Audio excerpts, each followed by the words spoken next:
I still remember the exact moment my world tilted on its axis, that humid evening in the upscale hotel lobby where the air was thick with the scent of fresh orchids and polished marble, and there she was, Eleanor, a 41-year-old blonde vision in a tailored white blouse that hugged her ample curves just enough to tease the imagination without screaming for attention, her golden waves cascading over one shoulder like a waterfall of sunlight, her blue eyes locking onto mine across the room as if she had been waiting for me all her life, and I, a 28-year-old brunette with a pixie cut and a heart still bruised from a string of failed heterosexual romances, felt an inexplicable pull, a magnetic force that made my pulse quicken and my palms sweat. She approached with the confidence of a woman who knew exactly what she wanted, her heels clicking softly on the floor, each step closing the distance between us until she stood close enough for me to inhale her perfume, a mix of jasmine and vanilla that wrapped around me like a lover's embrace.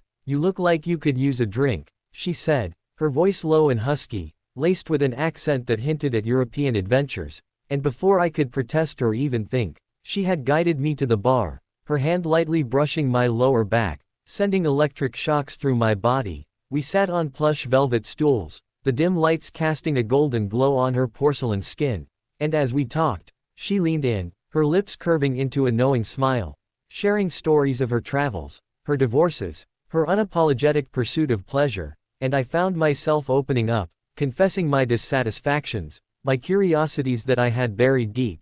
Her fingers traced the rim of her glass, then casually grazed my knee under the bar, a touch so innocent yet so charged that it made my breath hitch. By the time the second cocktail arrived, her hand was on my thigh, firm and possessive, and I didn't pull away. Instead, I leaned into it, feeling a warmth spreading from her touch to every nerve ending. She whispered, "Come with me," and like a moth to a flame, I followed her to the elevator, the doors closing us in a private world where her eyes devoured me. And in that confined space, she pressed me against the wall, her body molding to mine, her lips hovering inches from my ear as she murmured, "I've wanted to taste you since I saw you," and then her mouth was on my neck, soft kisses trailing fire, her hands roaming under my shirt, cupping my breasts through the lace bra, thumbs circling my hardening nipples, making me gasp. The elevator dinged at her floor, but we didn't move until the doors opened again. Her suite was luxurious, all soft lighting and king-sized bed. She poured champagne, but we barely sipped before she pulled me close,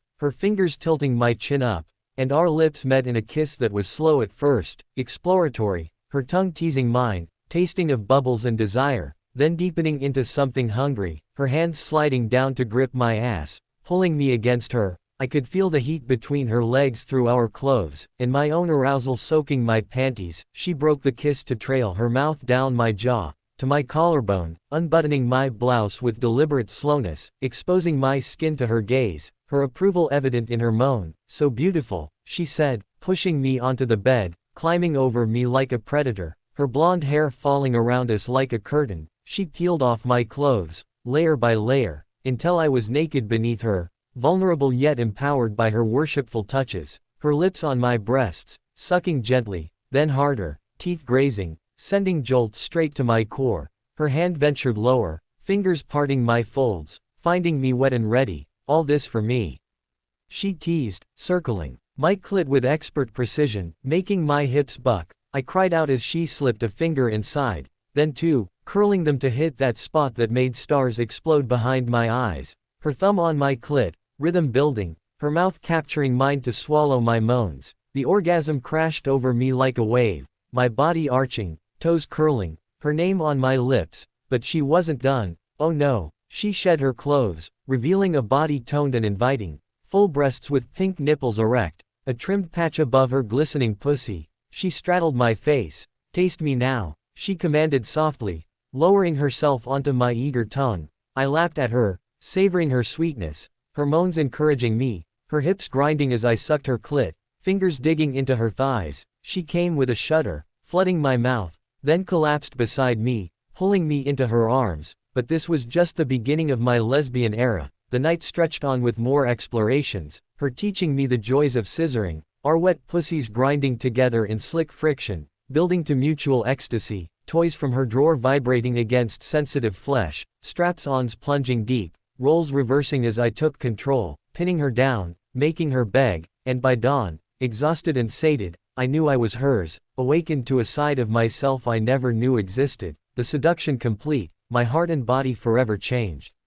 Approximately 3,000 characters. The morning after was a haze of tangled sheets and lingering scents. Eleanor's blonde hair splayed across the pillow like golden threads, her arm draped possessively over my waist as sunlight filtered through the curtains. I woke first, my body aching in the most delicious ways, muscles I didn't know I had protesting from the night's exertions, but the soreness was a badge of honor, a reminder of how she had claimed me, over and over, in positions that blurred the line between pleasure and exhaustion. She stirred, her blue eyes fluttering open, a lazy smile spreading as she pulled me closer. "Good morning, my little Seduced," she purred, her voice still husky from sleep and screams, her hand sliding down to cup my breast, thumb flicking the nipple back to life. I moaned, already wet again, and she chuckled, rolling on top of me, her weight comforting, her thighs straddling mine. She kissed me deeply, morning breath be damned, tongues dancing in a familiar rhythm now,